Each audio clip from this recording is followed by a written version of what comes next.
अनिरुद्ध यादव जी कहते हैं कि कोसी की समस्या नेपाल और नेपाल सरकार और इंडिया सरकार के बीच में, इसमें हम क्या अभी आपकी नजर में कितनी ऐसी जटिल समस्याएं हैं जो आप पुनः उनको दूर करेंगे निर्मली विधानसभा क्षेत्र में? आप पत्रकार बंधु हैं, हम चाहते हैं मीडिया से कि एक भी कोई सबूत दे दे कि नेपाल ने रोका है। ये झूठ फूस कर नेपाल का नाम बदनाम कर रहे हैं, ये नहीं चलेगा। जनता को आप कैसे मूव करेंगे, क्योंकि जनता जो है 125 यूनिट बिजली फ्री पा रही है, 400 रुपए पेंशन की जगह 1100 पा रही है, उनके बावजूद भी 10,000 रुपया जो मिल रहा जीविका की ओर हम लोग आदरणीय प्रशांत किशोर जी का जो पैगाम है, शिक्षा और बेरोजगार, जब जनस्वराज की वो ताकत है जो आज बिजली भी फ्री करने को बेबस है, और वही जो आज तक 20 वर्षों में 1 रुपया नहीं बढ़ाया गया। सुपौल से निर्मली विधानसभा से आपको टिकट मिली है, क्या कहना चाहेंगे? आज आपने प्रेस कॉन्फ्रेंस बैठाई है। जी बिल्कुल, हम आभार प्रकट करते हैं जो हम पर इतनी बड़ी जिम्मेदारी जो है आदरणीय प्रशांत किशोर जी और पूरे जनस्वराज परिवार के जो पदाधिकारी हैं, जो कार्यकर्ता हैं, जो हम पर विश्वास जताया है। मैं चाहूँगा कि उस विश्वास पर खड़े उतरे।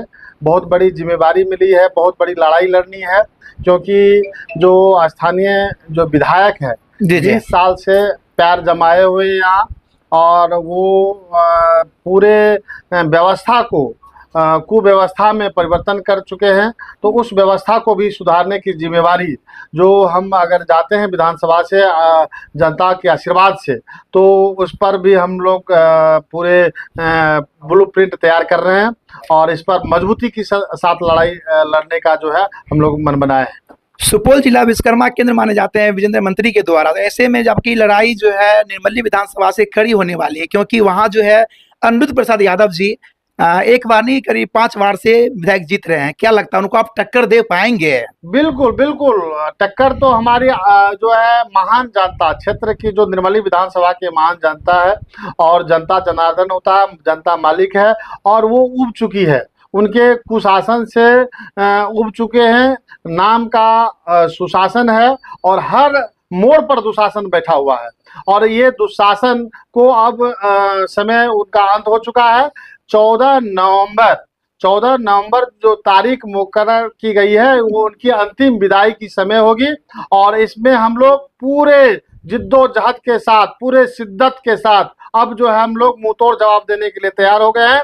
और हम आभार प्रकट करेंगे हमारे जो संभावित उम्मीदवार सब थे, जो जनस्वराज के 6 जो बहुत कड़ी मेहनत किए हैं, और आज मुझे टिकट मिला है, तो इसमें सभी का योगदान है। सभी हम लोग मिल करके, सभी भाई हम लोग मिल करके जनस्वराज की जो ताकत है उनको दुगना करके हम लोग जनता को आप कैसे मूव करेंगे, क्योंकि जनता जो है 125 यूनिट बिजली फ्री पा रही है, 400 रुपए पेंशन की जगह 1100 पा रही है, उनके बावजूद भी 10,000 रुपया जो मिल रहा जीविका की ओर से, तो हर जनता अग्रसर है एनडीए की तरफ से, उनको कैसे आप मूव करेंगे? जी आप बता रहे हैं आप ही के चैनल से, और जिसमें मैं आपको बता दूं कि वही नीतीश कुमार है जो ये कह रहे थे कि कभी फ्री बिजली हो ही नहीं सकता है, ये असंभव है, पूरे असंभव का।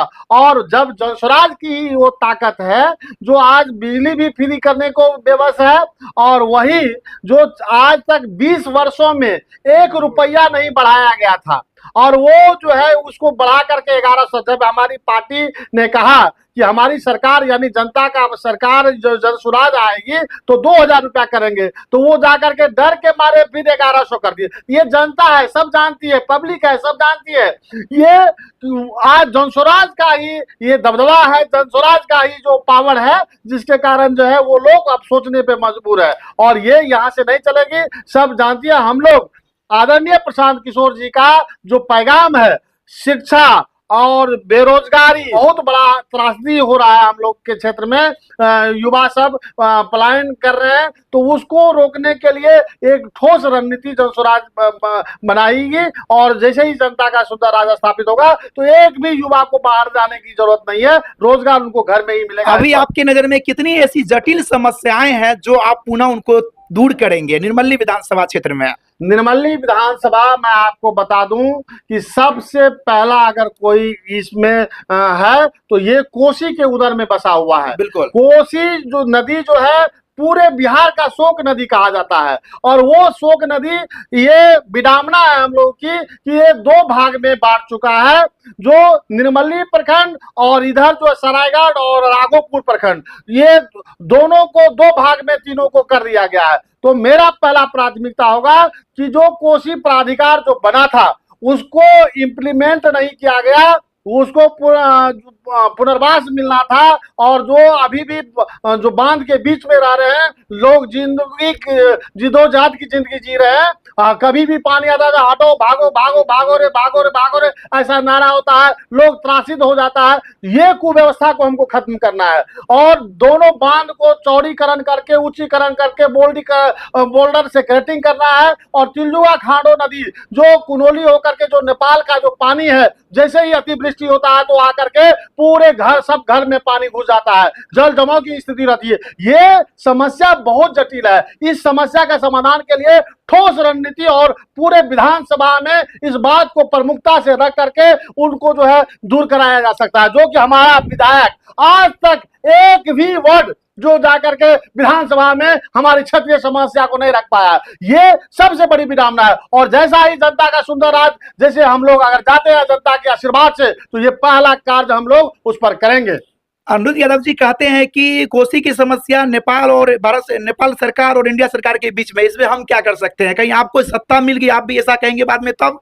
जी बिल्कुल, देखिए वो भाजपा एनडीए की जो बात, चाल चेहरा और चरित्र का जो है की बात करते हैं, ये कहते कुछ और है, करते कुछ और है। हम लोग ये नेपाल से थोपा जाता, कहीं से कोई एक ऐसा हमको दिखाएं कि वो वहां से वो रोक करता है, केवल नेपाल का नाम लगा लगा करके वो चाहते हैं कि कम से कम हम पब्लिक के को भाजन का शिकार नहीं बने, इसलिए नेपाल का नाम बेचा जाता है। आप पत्रकार बंधु हैं, हम चाहते हैं मीडिया से कि एक भी कोई सबूत दे दे कि नेपाल ने रोका है। ये झूठ फूस कर नेपाल का नाम बदनाम कर रहे हैं, ये नहीं चलेगा। ये आपने, आपकी नाकामी है जो आज तक एक भी बात अगर आपने उठाया हो विधानसभा में, मैं खुली चुनौती देता हूं, चैलेंज देता हूं आदरणीय विधायक अनिरुद्ध प्रसाद यादव को कि आपने कभी भी इस मुद्दा को रखा तो एक बार निकलवाइए।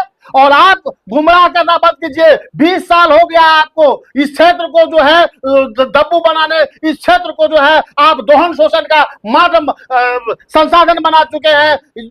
ये दुधारू गाय की तरह ये कोसी नदी को यूज किया जा रहा है। आपने ही चट्टे बट्टे को ये दिलाते हैं ठेकेदारी, उससे पैसा वसूलते हैं। महाराज ये कभी भी ये सुदृढ़ करने का काम नहीं किया। निर्मली विधानसभा को और निर्मली प्रखंड को इन्होंने बंधुआ मान चुके हैं। वो चाहते हैं कि पार्टी के नाम पे वोट, इस बार पार्टी के नाम पे वोट नहीं मिलने जा रहा है। अब अगला सवाल आपसे ये है कि आपकी पार्टी जीतेगी तो पर परिवार 20,000 रुपया देगी, लेकिन यहाँ तो जनता को 10,000 मिल रहा है, 2 लाख फिर मिलेगा रोजगार के लिए, इस पे आप क्या कहेंगे? देखिए ये लोक लुभावन ये दिए हैं, ये इनडायरेक्ट रूप से ये समझ लीजिए पत्रकार बंधु, ये जनता को घूस दे रहे हैं कि ये चुनाव समय में इनको फुरा है कि हम 10,000 दे करके रोजगार। 10,000 में कौन सा रोजगार होता है भाई? 10,000 में रोजगार कौन मिलेगा? और ये क्या कंडीशन क्या पेज फंसाए हैं कि 2 लाख बाद में मिलेगा, यानी हमको रिचार्ज करा दीजिए, हमारा जो है सरकार बना दीजिए, 2 लाख बाद में हम देंगे। ये ठगने का वाला सिलसिला नहीं चलेगा। अगर आप में दम है तो वो हमारी महिलाएं, हमारी माँ बहने को आप 2 लाख पहले रिलीज कर दीजिए। और उसमें भी क्या करते हैं, आप स्पष्ट कीजिए आप ऋण दे रहे हैं, आप उनको खैरात नहीं दे, आप वैसे नहीं दे रहे हैं, आप उन्हीं की टैक्स का पैसा उनको दे रहे हैं। और देने के मतलब ये भी नहीं आप वसूलने का भी आप दौर रखें। आप मीडिया में आकर के बोले कि मैंने जो दिया उसका कोई हिसाब नहीं लेंगे हम। आप ये कह करके गुमराह करके वोट नहीं ले सकते हैं। जनता है, जागरूक है, और अब महिला अब उतनी अशिक्षित और अनपढ़ और जाहिल नहीं है जो आपकी बातों में आ जाएगी। और ये लोग, और जहां जहां कोई भ्रम है तो हम लोग जन जन तक जाकर के इस बात को रखेंगे कि आपका जो चाल और चरित्र और चेहरा जो है नकाब करेंगे, एक एक बात को रखेंगे और हम लोग तैयार हैं। चलिए, जनता आपको सरताज पहनाती है तो 3 काम मुख्य क्या करेंगे आप जीतने के पुनः बाद, वह गिन के बताइए हाथ पे। जी बिल्कुल, मैं आपको बता दूं कि जो हमारी सरकार आने पर जो हमारे आदरणीय प्रशांत किशोर जी का जो घोषणा है वो तो है ही, और विधानसभा लोकल स्तर पर जो है पहला कार्य मेरा प्राथमिकता होगा। ये कोसी के उदर में बसे हैं, कोसी के बेटा है, तो हम चाहेंगे कि कोसी की समस्या का निदान हो और वो पुला बने डगमारा टू सिमरी, ताकि हम लोग का जो दूरी 60 किलोमीटर है वो घट करके मात्र 10 से 15 किलोमीटर हो जाए। हम लोग का आवागमन ये पुला हमारा ये होगा। दूसरा, तटबंध को सुरक्षित करने के लिए बोल्डर से कटिंग करके जो सभी साल पैसा की उगाही होती है, तो ठेकेदार के घर में पैसा जाता है, वो बंद हो और हम लोग बाढ़ और सुखाड़ से निजात पाए, ये मेरा पहला प्राथमिकता होगा। निर्मली विधानसभा सहित बिहार की जनता को क्या अपील करेंगे अंत में जाते जाते आप? निर्मली विधानसभा से हम यही हमारी जनता, मालिक जनता जनार्दन से अपील होगा कि इस बार न जात देखना है न धर्म देखना है, हमको सिर्फ जो है इस बार बस्ता छाप, जो बस्ता छाप गरीबी से निकलने का एक ही रास्ता, वो है स्कूल का वास्ता।